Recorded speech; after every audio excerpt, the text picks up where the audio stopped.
Bismillahirrahmanirrahim. Assalamualaikum warahmatullahi wabarakatuh. Perkenalkan, nama saya Lianda, NIM 1914401119. Saya adalah mahasiswa dari Prodi D3 Keperawatan Pangkal Pinang, Poltekkes Kemenkes Pangkal Pinang.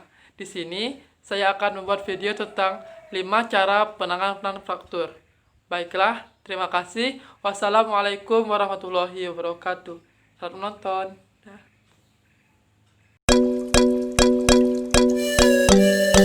Fraktur atau patah tulang adalah kondisi ketika tulang patah sehingga posisi atau bentuknya berubah.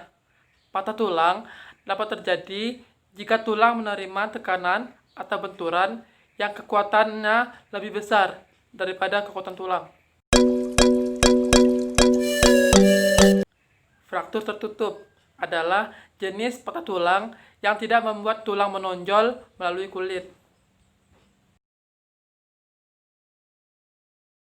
Penanganan fraktur tertutup pada bidai.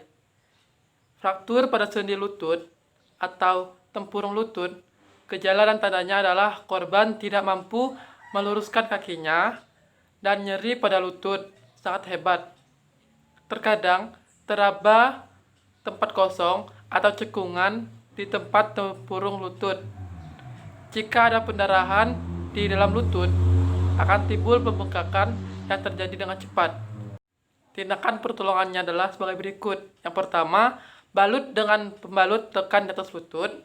Yang kedua, pasang bidai di bawah lutut dengan posisi agak dibengkokkan. Yang ketiga, beri bantalan di bawah lutut dan pergelangan kaki. Yang keempat, untuk mengurangi rasa sakit, pergunakan kompres es atau air. Fraktur terbuka. Patah tulang gelis ini menyebabkan tulang menonjol keluar melalui kulit atau luka mengarah ke situs fraktur. Kondisi ini akan sangat memungkinkan terjadinya infeksi dan perdarahan eksternal. Patah tulang terbuka merupakan kasus patah tulang yang disertai dengan luka pada kulit di permukaan daerah tulang yang patah. Pada kasus yang lebih berat, bagian tulang yang patah akan terlihat dari luar. Cukup mengerikan, bukan? Yang paling mengerikan lagi adalah jika ada luka, maka kuman akan dengan mudah sampai ke tulang, sehingga memiliki resiko yang tinggi untuk terjadi infeksi tulang. Oleh karena itu, patah tulang terbuka harus segera diberi pertolongan. Cara menangani patah tulang terbuka dengan bidai. Penanganan patah tulang yang paling utama adalah pembidaian.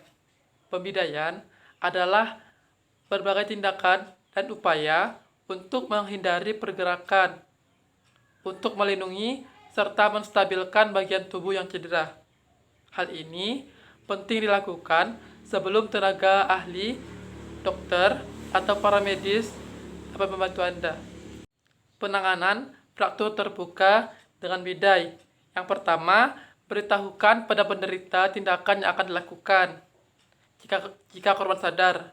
Yang kedua, pastikan bagian yang cedera dapat dilihat dan dihentikan pendarahan bila ada sebelum melakukan pembidaian. Yang ketiga, siapkan alat seperlunya seperti bidai dan kain segitiga atau mitela. Yang keempat, jangan mengubah posisi yang cedera. Yang kelima, jangan memasukkan bagian tulang yang patah. Yang keenam, bidai harus meliputi 2 sendi dari tulang yang patah.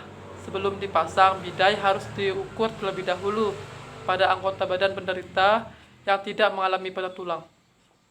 Yang ketujuh, jika ada tulang yang keluar, Anda dapat menggunakan mitela dan membentuknya seperti donat, atau menggunakan benda apapun yang lunak dan memiliki lubang.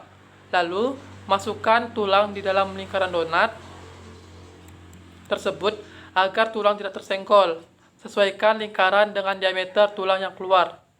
Yang kedelapan, lapisi bidai dengan bahan yang lunak bila memungkinkan. Yang kesembilan, gunakan beberapa mitela untuk mengikat bidai.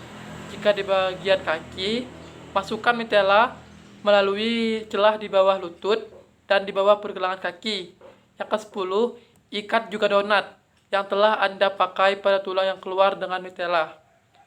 Ke-11, ikatan jangan terlalu keras dan jangan terlalu longgar. Yang ke-12, ikatan harus cukup jumlahnya.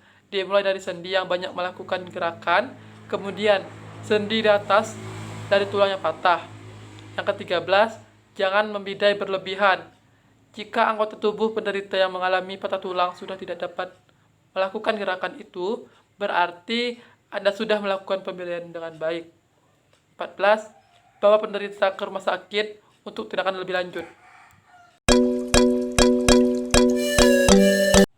Kesleo atau sprain dalam bahasa medisnya adalah cedera pada ligamen. Ligamen adalah jaringan sekitar sendi, penghubung tulang yang satu dan yang lainnya. Sprain sering terjadi pada lutut, tumit, pergelangan tangan, dan jari jempol tangan. Strain merupakan cedera pada otot atau tendon. Tendon merupakan penghubung tulang dan otot. Sedangkan strain sering terjadi pada tungkai atas dan punggung, seperti pada otot hamstring atau paha, dan lumbar atau punggung bawah. Baiklah, beberapa langkah sebagai tindakan pertolongan pertama bila kalian mengalami sprain atau strain sebagai berikut. Yang pertama, hentikan aktivitasnya. Yang kedua, istirahatkan anggota tubuh yang cedera. Yang kemudian, letakkan es pada area yang cedera selama 15 menit setiap 2 jam. Kemudian, gunakan handuk di antara kulit dengan es. Kemudian, kompresi atau perban secara ketat area yang cedera mengarah dari bawah ke atas. Selanjutnya yaitu elevasi atau angkat anggota tubuh yang cedera agar lebih tinggi dari posisi jantung. Kemudian, hindari aktivitas olahraga, konsumsi alkohol, dan pijat atau urut area cedera yang karena dapat memperburuk pembengkakan. Jika gejala memburuk dalam 24 jam, kunjungi dokter. Oke? Dislokasi adalah kondisi ketika tulang keluar atau bergeser dari posisi normalnya pada sendi. Semua persendian yang ada di tubuh dapat mengalami dislokasi, terutama saat terjadi benturan akibat kecelakaan berkendara atau terjatuh ketika berolahraga. Dislokasi paling sering terjadi pada bahu dan jari tangan.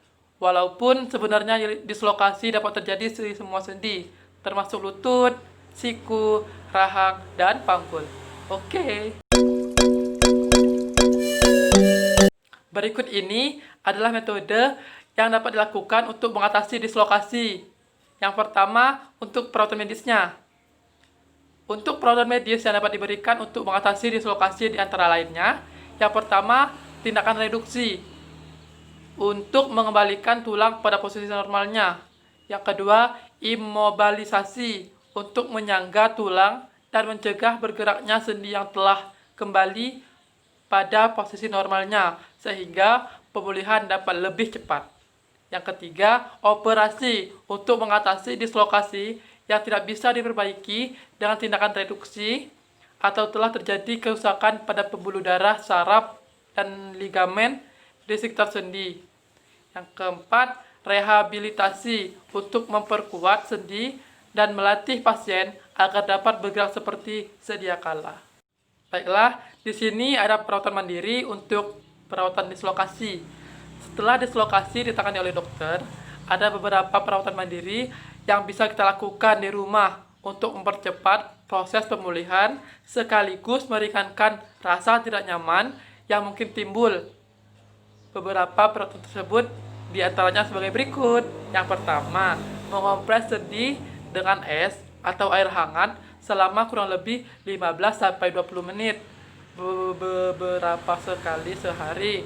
Yang kedua, mengistirahatkan sendi yang mengalami dislokasi dan menghindari gerakan yang menimbulkan rasa nyeri.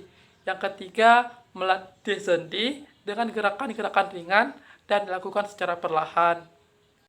Baiklah, mungkin hanya itu yang dapat saya sampaikan. Kurang dan lebihnya saya mohon maaf. Kepada Allah saya mohon ampun. Semoga video ini dapat bermanfaat bagi kalian semua yang menonton. Terima kasih. Wassalamualaikum warahmatullahi wabarakatuh. Saya pamit undur diri. Dah.